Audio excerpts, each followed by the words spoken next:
Olá, sejam bem-vindos a mais uma aula do nosso curso. Hoje a gente vai falar sobre experimentação em sala de aula e a história da ciência.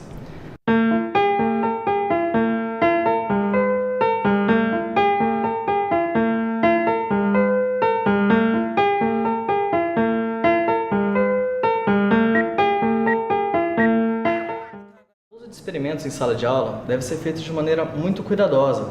O aluno deve entender que os experimentos fazem parte do cotidiano do cientista, do homem de ciência, mas que esses experimentos não são feitos aleatoriamente, eles são feitos sempre com alguma motivação por trás. Ele pode ser feito para verificar os resultados obtidos por outro cientista, para analisar uma teoria do próprio cientista ou analisar uma teoria já difundida no meio científico. Independente da intenção desse experimento, ela não vai existir sim uma teoria por trás dele. Não se faz um experimento simplesmente para ver o que acontece. Ele vai ser feito para analisar alguma teoria que a pessoa que vai realizar esse experimento tem. Então, para a gente entender esse experimento, a gente tem que entender as ideias que estão por trás desse experimento, quais são as teorias que levaram a esse experimento. Para apresentar um experimento de maneira contextualizada dentro da história da ciência, devemos então apresentar essas discussões para entender por quais meios o nosso personagem chegou ao experimento e quais as conclusões que ele tirou a partir dele. Feito isso, o aluno terá uma base para entender o experimento e saber o que deve analisar do resultado. Nessa aula, apresentaremos uma visão de como utilizar o experimento da pilha de volta em sala de aula, fazendo primeiro um levantamento da utilização atual das pilhas, e depois fazendo uma abordagem histórica dos conceitos que permeavam o meio científico no período, seguido dos resultados obtidos através do experimento e da realização do experimento em si. A pilha, atualmente, ela tem diversos tamanhos, diversas capacidades, diversas tensões. Elas são usadas em larga escala hoje em dia, seja em controles remotos, pilhas para rádios portáteis, relógios, etc. Mas o que vem a ser essa pilha, né? E por que ela recebe esse nome de pilha? Tá? Então, aqui a gente tem alguns exemplos de pilhas atuais, podem ser mostradas. Temos uma pilha tipo C, a pilha padrão, pilha palito, essa pilha que geralmente é para controles de portões e tal. Então, a gente tem as pilhas em diversos tamanhos e diversas tensões aqui para diferentes usos. Então é sempre legal mostrar para o aluno que ele tem quais os tipos que ele tem à mão, né, e os usos que elas têm hoje em dia. Então a nossa abordagem histórica vai começar então falando um pouco sobre o Alessandro Volta e o experimento que ele realizou. Alessandro Volta foi um estudioso da natureza que viveu entre o final do século XVIII e início do século XIX, famoso por seus experimentos na área de eletricidade. À sua época, muitos estudiosos se voltavam para entender o comportamento elétrico e a sua origem. O conceito de eletricidade animal, percebido em animais como a enguia ou a raia elétrica, embora pesquisado por muitos, foi pesquisado a fundo pelo também italiano Luigi Galvani, cujos trabalhos com animais impressionaram Volta a ponto de este retomar alguns experimentos fazendo anotações minuciosas das variáveis que encontrasse, como por exemplo a temperatura, tipo de material, distância do equipamento, etc. Nessa época era comum refazer os experimentos realizados por outras pessoas com a intenção de visualizar os efeitos descritos e analisar os resultados obtidos por essa outra pessoa. Os experimentos com rãs dissecadas realizados por Volta fizeram perceber que esse animal possuía uma sensibilidade à eletricidade que o permitia ser mais preciso que os aparelhos à época. De fato, os músculos da rã reagem ao menor estímulo elétrico, como por exemplo o toque de um bisturi ou a reação com o sal. Quem já preparou um prato de rãs já deve ter visto esse fenômeno. Um dos vídeos que tem no YouTube é de um pessoal preparando um prato de rãs e ao jogar sal em cima, você percebe que os músculos das pernas das rãs começam a se contrair. Isso acontece devido à reação que vai acontecer entre o sal e o líquido que tem ali entre os músculos, que vai gerar uma carga elétrica que vai ser suficiente para movimentar os músculos das rãs. Então, o Volta ele percebeu que era muito sensível a essas rãs e utilizou bastante as rãs nos experimentos que ele fez com a eletricidade. Em seus experimentos, ele prendia as pernas da rã em duas diferentes bases de metal, ligadas por um arco para tentar medir a eletricidade produzida pelo animal. Essa eletricidade que ele procurava medir era a eletricidade animal, que tinha sido proposta por outros estudiosos, principalmente pelo Galvani.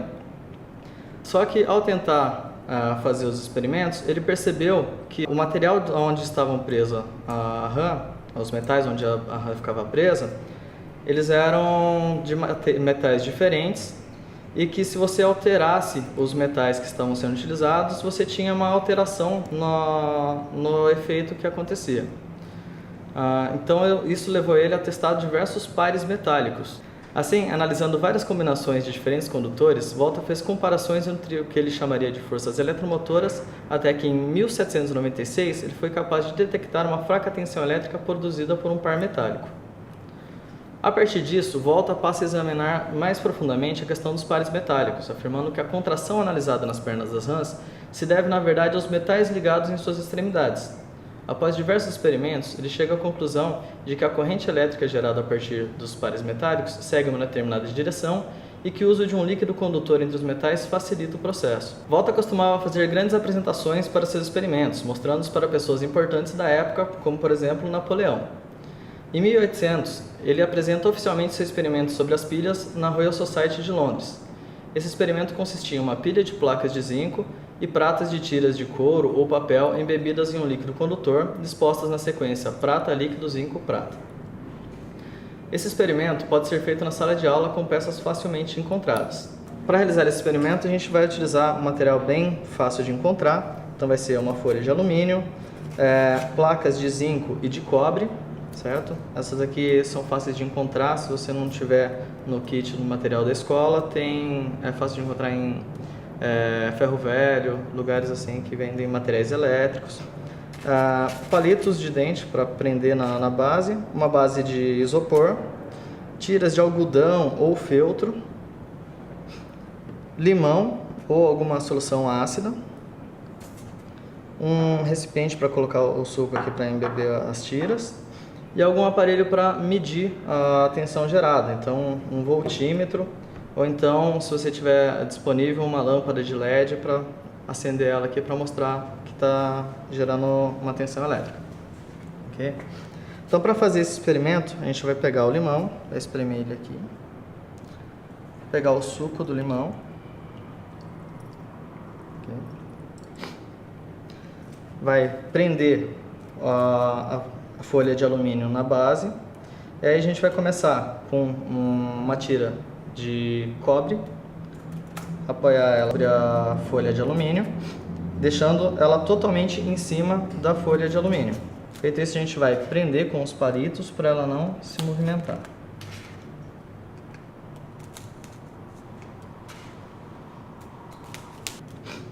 A partir disso, a gente vai utilizar a cada intervalo uma tira de feltro ou algodão embebida no suco de limão. Tá?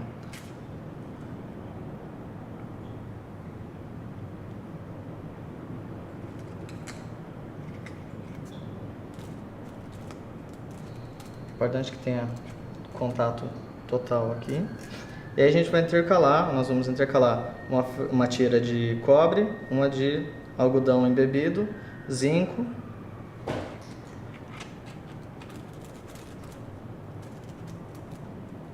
outra tira e assim sucessivamente. Devido ao experimento de Volta ser formado por uma pilha de zinco, prata e uma tira com um líquido condutor, todos os experimentos que ele realizou naquela época sobre esse experimento tinham o mesmo formato, por isso ele ficou chamado de pilha. Então todos os experimentos que ele fazia que tinham esse princípio, que tinham esse formato, foram chamados de pilha, porque eram várias placas empilhadas uma em cima da outra. Bom, a partir disso a gente vai medir a tensão gerada,